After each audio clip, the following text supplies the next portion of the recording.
Hello guys, welcome to my kitchen, Bokul's kitchen. মই আজি আছাক মেকারনি বনাম একদম কম সময়ৰ মাজতে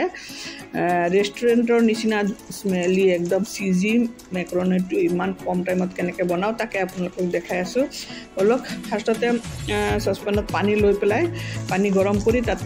মেকাৰনিখিনি দি দিলো আৰু এনেকৈ পেকেটত পায় মেকাৰনি দি দিলো আৰু মেকাৰনিখিনি 2 মিনিট মান উতলাই চেক কৰি থাকিব লাগিব যে এটো ট্ৰান্সপাৰেন্ট যেতিয়া হৈছে দেখাত ট্ৰান্সপাৰেন্ট যেন লাগিলে তেতিয়ালৈকে মানে উতলাব লাগিব আৰু উতলা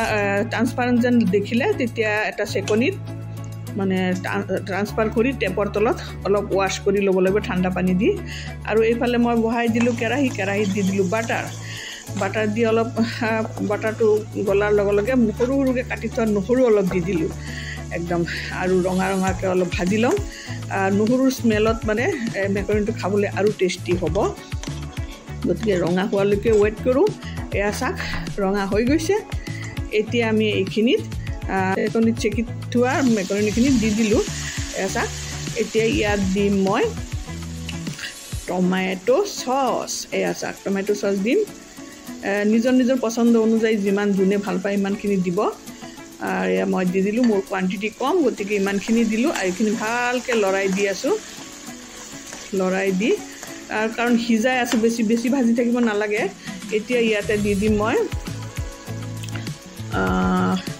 অৰেগেনো যেটো দিলে একদম ৰেষ্টুৰেণ্টৰ নিচিনা স্মেল আহে এইবিলাক মলত পায় দোকানবিলাকত আজিকালি এভেইলেবল হয় অলপ দি দিলো আৰু এতিয়া দিম মই Szechuan chili sauce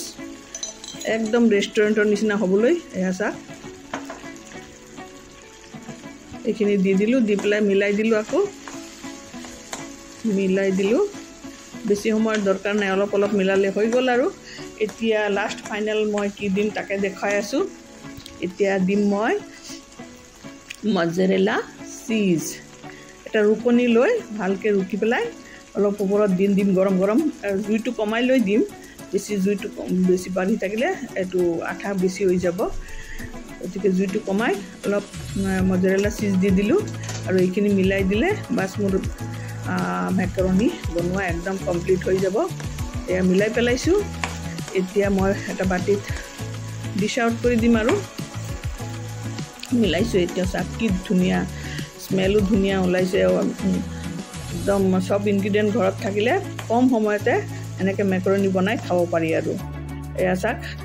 ওপৰত আৰু অলপ চিজ দি দিলো আৰু অলপ টমেটো সস দি দিলো বাস ৰেডি মোৰ মেকাৰনি